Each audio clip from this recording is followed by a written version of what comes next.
Today, we're going to talk about the top 11 things. Yes, there's 11 of them that you must do in order to get to what I like to call your definition of wealthy. So whatever that is for you, whatever that financial freedom number is, that's where I always, call it and try to get to. This is going to be a list. I have them here for you. You can find them on the website. We'll put them out there for you that you can find them. And I want you to understand what the top 11 things you must do. Now, these are basic financial money principles. These are not get rich quick things. These are not things that you can just all of a sudden do tomorrow and you'll be wealthy a year from now. These are things to put in place so that you can win the game of money and finance in the long term. In the long term. There's 11. I made a list of them right here. They're right there for you. We'll put them out there for you. And so I want to go through these with you so that you will understand what they are, how we can implement them, and start here.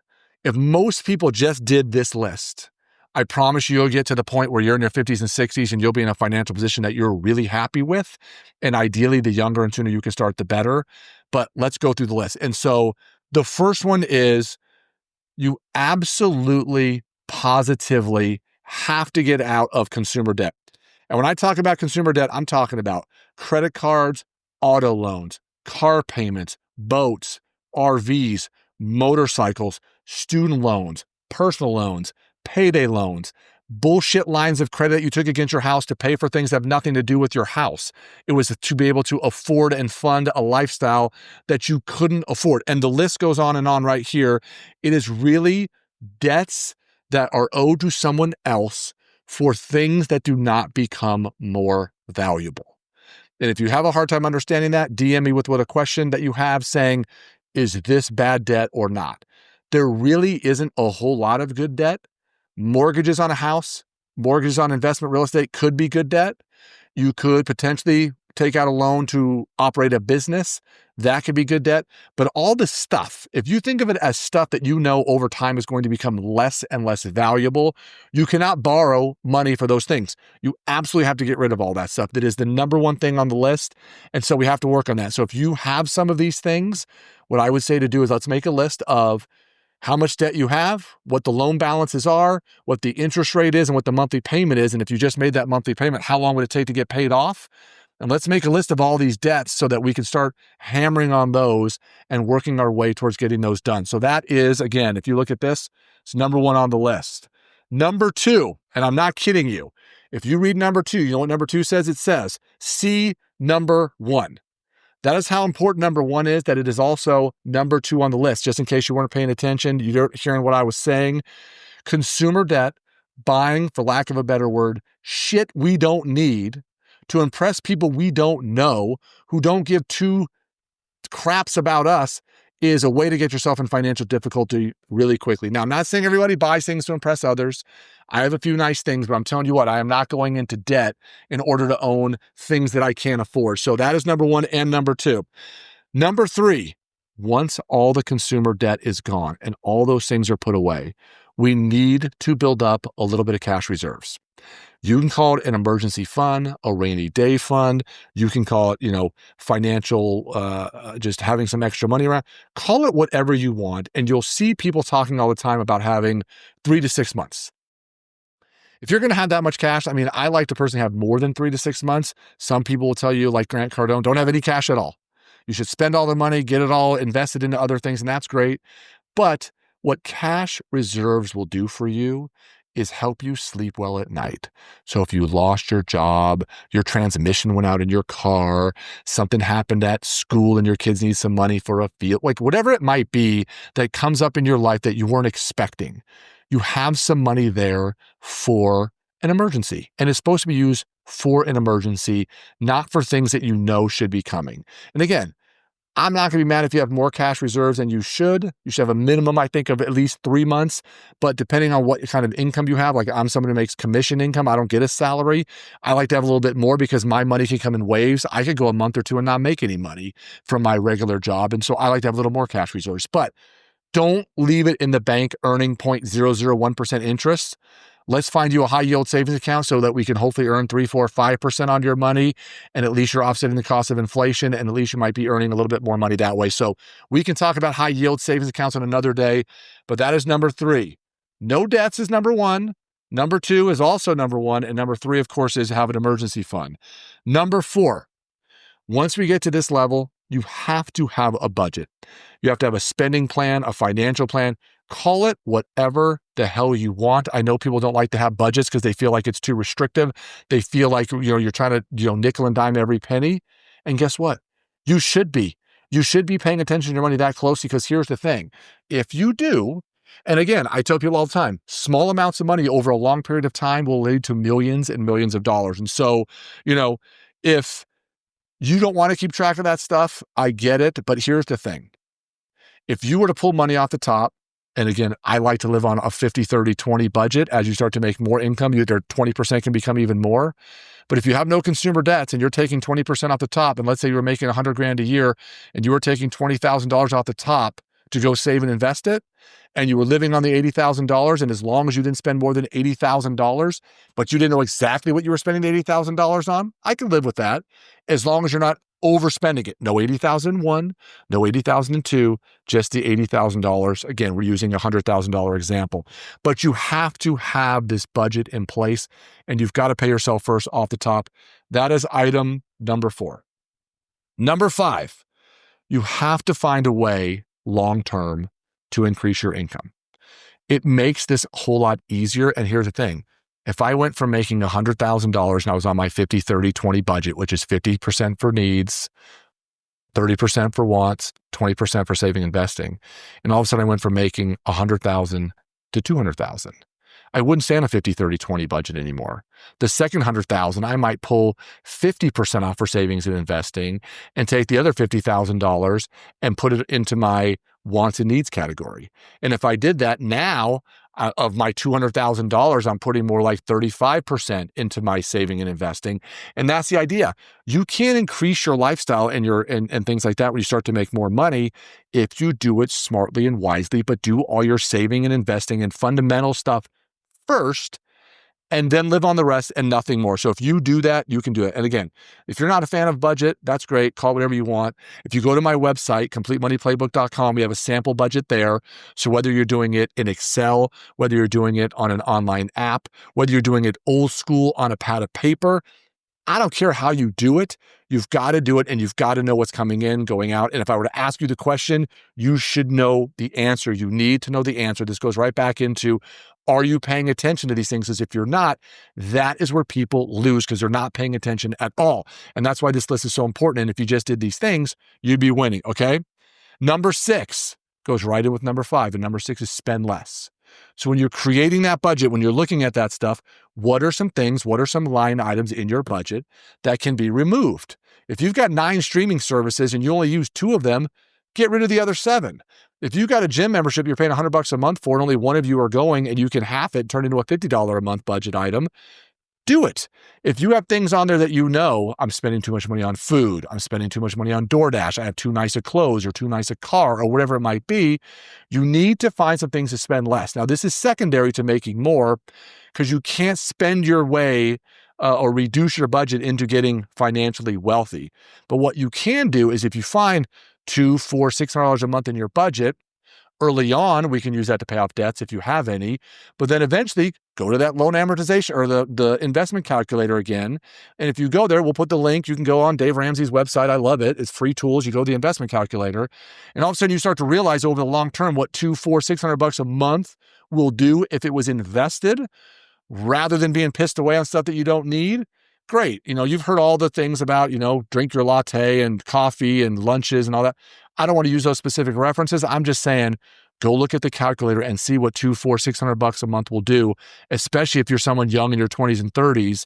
It's crazy how much money will show up there for you down the road. Okay. Number 7, and this is where people will start to go in different directions. We're talking now about long-term investing in your retirement. And we're talking about a 401k. And some people talk about Roth IRAs, and some people talk about 401ks. Here's the thing. If you have a job like I did when I was in my 20s, and you had a 401k, and the company was giving you a match. So let's say we're used the $100,000 example as my income, even though it wasn't back in the day, just because it makes the numbers easier. If I put in 4%, So I put in $4,000 and my company matched me 4%. So they put in $4,000. I just made 100% of my money. You absolutely have to do that. And it's 100% on your money. It's 100% that you just earned. You can't say no to that and go from there. So again, if we're talking about our $100,000 example and we're doing the 50, 30, 20 budget and we're taking 20% off the top, great. You've now used $4,000 of your $20,000 that's going into your saving and investing categories. So now what you might do, and you can talk to your CPA or figure out what you want to do as a family, is now the Roth IRA limits are $7,000. So you could also now take that money, put $7,000 into your Roth IRA, and now you've already put $11,000 into your long-term retirement accounts, plus your company matched you. I think you're probably pretty good there. And then you have $9,000 left over. So the $4,000 in the 401k, $7,000 in the Roth. So those two are 11. You have $9,000 left over. I personally would like to put that into my saving and investing so that I have cash I can access, that I can get to. So whether I wanted to buy a new house, things came up for long term, whatever it might be. And now I've used $20,000 and my company gave me an extra $4,000. So I put a huge amount of money in saving and investing, and that's what I would do. We can do a specific video, again, about 401ks and Roth IRAs and which are better and what you should do. But really, at the end of the day, if you just did these things, put in the max in your 401k, funded a Roth IRA, and then took the rest of whatever your 20% would be into your saving and investing category, you're going to be in great shape. And so those were items 7 and 8, 401k, Roth IRA. Those are things you absolutely have to do. Now, number 9, long-term, the strategy to me is you have to own where you live. And you'll see many investment gurus talking about how the house you live in, 1, should be treated as an investment, and 2, potentially might live somewhere where renting is less expensive than owning. And that may be true. I see examples about this all the time, but long term, if you were to buy a house, one that isn't too big, one that isn't too expensive, one that isn't going to throw your budget into some crazy tailspin, and you can get a house that you feel comfortable affording, you should absolutely do it. Because here's the thing, and I know most people don't live in their home for 30 years anymore, but if you can get into your house and ideally over 30 years own a property free and clear, and ideally you can own a house free and clear sooner, yes, you're still going to have property taxes, and yes, you're still going to have insurance, and yes, you're still going to have costs of maintenance on a property, but I promise you that's going to be a whole lot cheaper than renting for the next 30 years. And so if you play out that long game and you figure out, hey, maybe I paid $500,000 in rent over 30 years, and I paid $800,000 in mortgage payments and maintenance and coverage, or even if it was $1 million, say you paid double in order to own a home versus rent. Here's the cool thing, is think about what rents and houses are going to cost 30 years from now, and you'll have owned the house and you won't own anything as you rented. And I'm not saying you should never rent. There are times in your life where renting makes sense, but long-term is a wealth building strategy, and to be able to be financially free down the road, I think my personal preference would be you have to own real estate, but you got to do it smartly, wisely, and your primary residence treated differently than rental property. Rental property we'll talk about on another day. Number 10, you only need a certain number of bank accounts. I think people think you need all kinds of different bank accounts, and here's really all you need. Savings, high yield savings, checking, and brokerage accounts. So that's all I have. Now, I have more than one of them because I have my personal stuff, I have my business stuff, and so I have more than one of each of those, but that's all you need. Regular savings account, high yield, that's kind of where your emergency funds go. If you have a brokerage account, that's where your retirement accounts can be, your other miscellaneous investments can be. I can put my money, it's in there, it's called a money market account rather than a high yield savings account, but I also have money there. So again, I have one brokerage account, but checking, I have multiple checking accounts. So I have business accounts. So whether I have a personal checking, I have a work checking, whatever it might be. I own rental property, so it has its own separate checking account. That's all the accounts you need. You don't need massive number of accounts. We did a video. We can put a link in the description below talking about what accounts it is that you need, and go through the channel, see some of the old videos that talks about some of this stuff. But those are the only things that you have to do. And again, item number 11 is, once we have done all these 10 things, right? Once we've done them, we have our budget in place, we have our debts gone, we have our long-term and short-term investment accounts opened, we have our checking, savings, brokerage. Everything has happened automated. We're pulling money out the top first. We're doing our 50, 30, 20 budget. All these things are happening. I know you're going to feel amazing. You're going to be in this great financially free feeling of at least knowing your plan is going in the right direction for the long term. And then here's what I would tell you. Then at that point, we can start to talk about buying rental real estate properties. We could talk about buying into some sort of business. You could talk about crypto. I don't know a lot about crypto, so I stay away from crypto. Maybe you're involved in crypto. You can get involved in crypto. You could talk about things like gold. There's lots of other investment vehicles that you can get involved in. But for most people, if you just did these 11 and you did them well, and you paid attention to them, and you gave them the love that they need to know what was happening to them, and you were having conversations with your significant other. Most people are not doing their finances alone.